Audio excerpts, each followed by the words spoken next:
The most valuable asset that you can build on the internet today is not a business, it is a cult. If you build a business, you have to fight for every single sale. You're on a treadmill. But if you build a cult, the game changes. Your customers stop acting like shoppers and start acting like an army. They don't just buy your product, they fight for you in the comments. They recruit their friends. They basically do your marketing for you.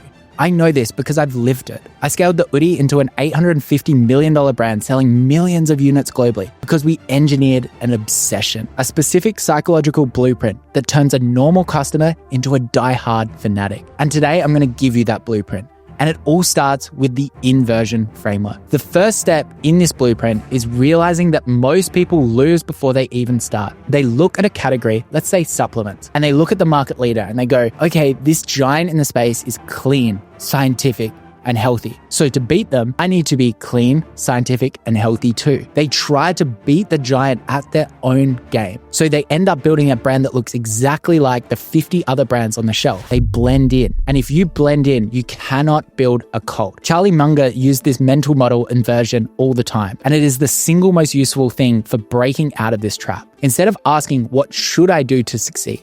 You flip it and ask, what guarantees failure? In branding, the thing that guarantees failure is being a Me Too brand. So inversion forces you to do the opposite. Instead of copying the category, you ask, what is every brand in this space doing? And what would it look like to reject that? That question is the foundation of building a cult-like business because cults aren't built around being liked by everyone.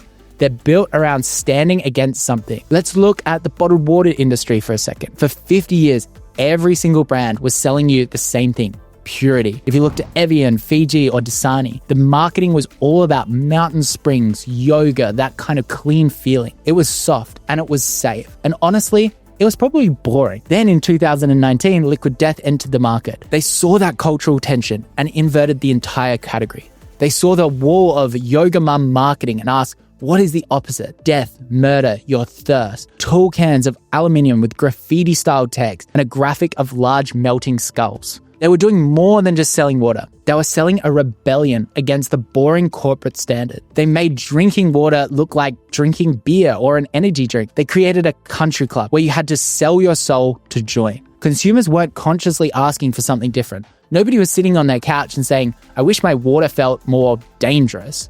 But culturally, there was a group of people who were tired of wellness marketing, tired of the corporate tone, tired of everything feeling the same. Some fans would go even as far as tattooing the logo on their arms. Not because the water tastes special, but because their brand became a badge, a signal, a way of saying, I'm not part of the polished corporate world. Think about it. Nobody tattoos a Dasani bottle on their arm. Liquid Death signaled something about who they were. It solved a social problem. It let people at concerts or parties drink water without looking uncool. It made them feel like they belonged to a tribe that hated corporate marketing as much as they did. So if you're sitting there with a product and nobody cares about it, you probably don't have an enemy.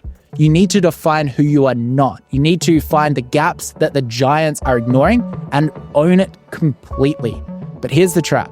You can have the best angle in the world and you can have a great enemy. But if the product itself doesn't deliver on that specific feeling, the cult falls apart instantly. And this is actually where we almost broke the Oodie. We tried to launch a new product that made perfect sense on paper, but it completely betrayed the identity that we had built. We launched Oodie bathrobes a few years ago, and on paper, it was a guaranteed win. We designed them to be the most functional bathrobes on the market. We made them incredibly absorbent, like a high-end towel, so you could just jump straight out of the shower and dry off instantly. We launched them, they sold out fast, and we thought we had a winner. Then the complaints started to roll in. Some people hated them, and I was confused. I was looking at the specs thinking, this product is great, we're investing so much money into it, our margins aren't even that great. Why would people hate them? This is technically a superior product. It dries you faster, it works better, but then slowly I realized I missed the point entirely. Our customers didn't buy the Oodie bathrobes because they just needed to dry off. They bought it because they wanted the softness, comfort, and joy that they had already associated everything with our name on it. When they put on that bathrobe, it felt rough, it felt functional, it felt like a tool, not a hug. It solved the problem, but it broke the feeling. To build a cult-like business, every single thing you need to sell must amplify your core identity. The bathrobes were killing the cult for us. It was telling the customer we are now just a utility, but getting the internal feeling right is only half the battle. Once the customer feels it, You need the product to scream that feeling to everyone else. You need to become a uniform. We then went and we fixed the softness of our product and we got so many positive reviews. You see, we've done surveys and at one point, 60% of our customers were for friends or family or word of mouth. We were running ads, but our customers were our ads as well. Why? Because the product was visually loud. During the pandemic, you would have people jump on a Zoom call and there'll be a bunch of people in shirts and suits and then one person in a giant bright avocado print blanket. It was impossible to ignore.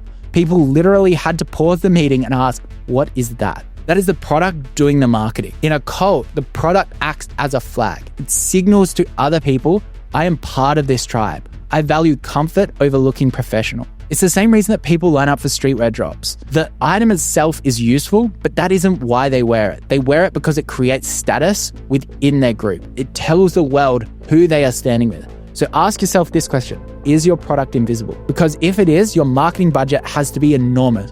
But if your product is a walking billboard that signals a specific identity, your customers do the work for you. But just be careful, because once your product becomes a status symbol, you lose control of it. And if the wrong people start wearing the uniform, it can destroy everything you've built overnight. And there's a great example of this that almost destroyed a luxury fashion house. So let's talk about the Burberry effect. In early 2000s, Burberry was arguably the most recognizable luxury brand in the UK. They were selling out of everything, cash registers were just completely ringing. But behind closed doors, the executives were starting to panic. They were on the brink of collapse. Why? Because the wrong people had started wearing the brand. The market had been flooded with cheap knockoffs of their famous checked pattern. Suddenly, it wasn't just on trench coats, it was on $5 hats and cheap scarves. It was adopted by what the UK press called football hooligans and street gangs. It got so bad that in some pubs in England, they actually banned anyone from wearing that pattern because it signaled trouble. If you're a wealthy banker or fashion icon, you looked at that and said, I don't want to be associated with that. So they stopped buying. This goes back to the lesson before that teaches us that a cult isn't just defined by who is in it, but who is not in it. If you don't actively choose what you are not associated with, the market will choose for you.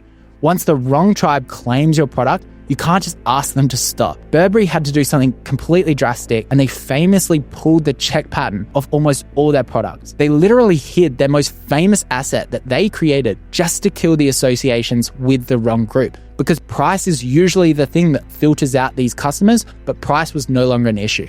And this is the hardest part of building a cult-like business. You have to be a bouncer. It's not about banning customers from buying, it's about controlling what you celebrate. Another great example of this is Patagonia. For years, the Patagonia Fleece Vest was the unofficial uniform of Wall Street and Silicon Valley.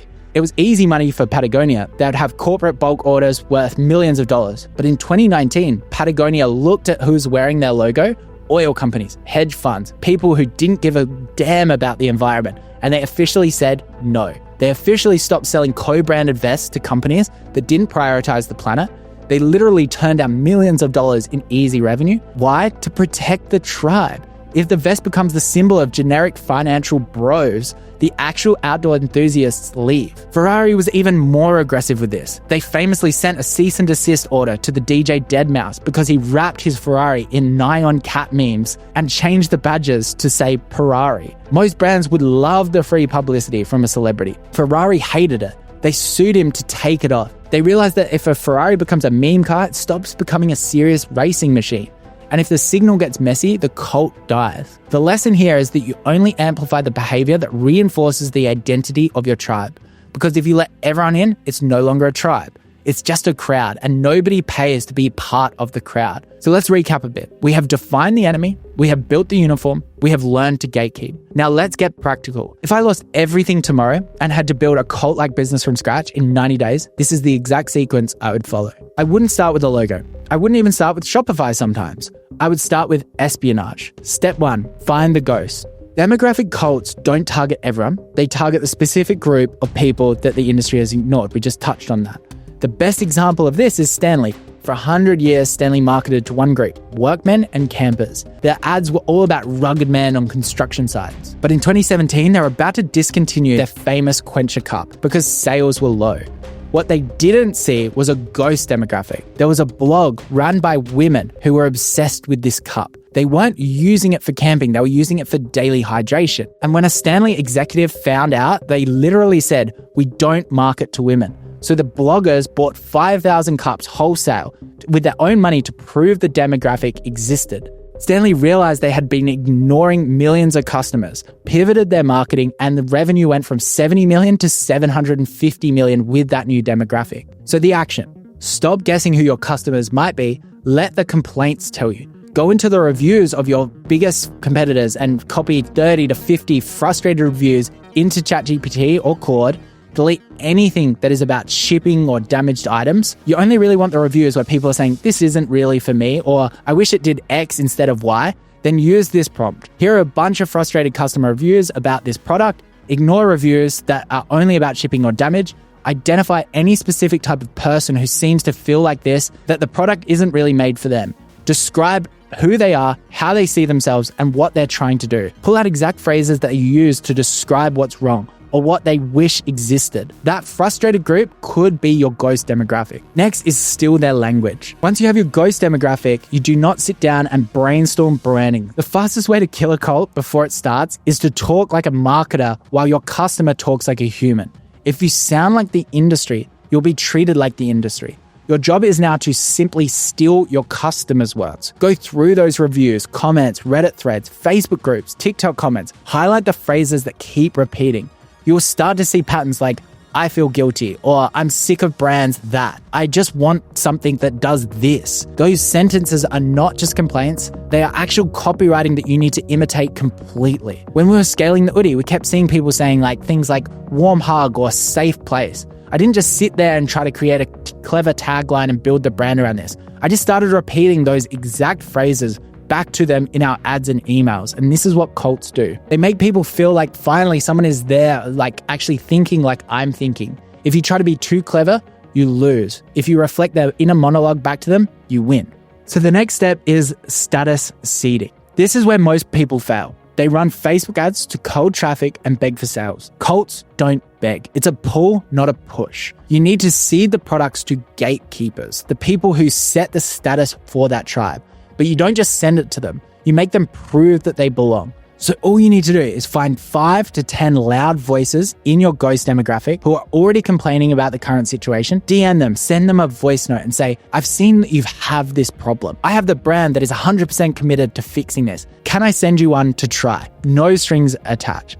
Then if they post it or express that they love it, then build a really strong relationship with them and their audience with consistent collaborations in creative ways. The key here is you aren't asking for a favor. You're solving a problem for a vocal leader in the space. If the product works, they should shout about it, not because you paid them, because it proved that they were right. And then the final step is the founder needs to be a leader. You might not have to go onto social media and post all the time, but you need to lead internally with the company and your mission, because people do not trust logos anymore. They trust humans. Every cult-like brand that we have at the moment has a human element. There is a face, a voice, a story, someone who is clearly at the front line of the war. If you stay in the background, you look like every other faceless cash grab. Your job as the founder is not to pretend to be perfect. Your job is to document the fight. Show the failed prototypes. Show the small wins. Show the moments where you almost compromised and then didn't. The founder story is the anchor for the whole movement. It connects the pain that you lived, the solution you built, and the mission you're fighting for next. So what's the action here? Let's say you've got a brand new brand. For the next 90 days, do this on one platform that you're comfortable with, hopefully a video platform. Once a week, you're going to post a short story about the moment that you realize the existing options suck for your ghost demographic. Use their language, not marketing talk. Once a week, you're also going to share one behind the scenes moment of you pushing against an enemy, a product tweak, a supplier argument, a feature that you refuse to add because it would ruin the feeling. Once a week, you're also going to share one real line from a customer or tester that proves that you're on the right track, not a 5-star review. The emotional stuff, like this finally made me feel like this problem is now solved. That's it. 3 posts a week. You don't need a huge audience for this to work. Just make sure that you have the right formatting of video. Go watch some of my other videos for that. Now remember, at the start, you're not broadcasting to millions. It doesn't need to get millions of views. You're training the small group that has to see you as the person leading this. I hope this video gave you some ideas about how to build a brand. If you want to use AI to build an e-commerce brand, I just dropped this crazy video on my YouTube. It's completely free to watch. Go click it now.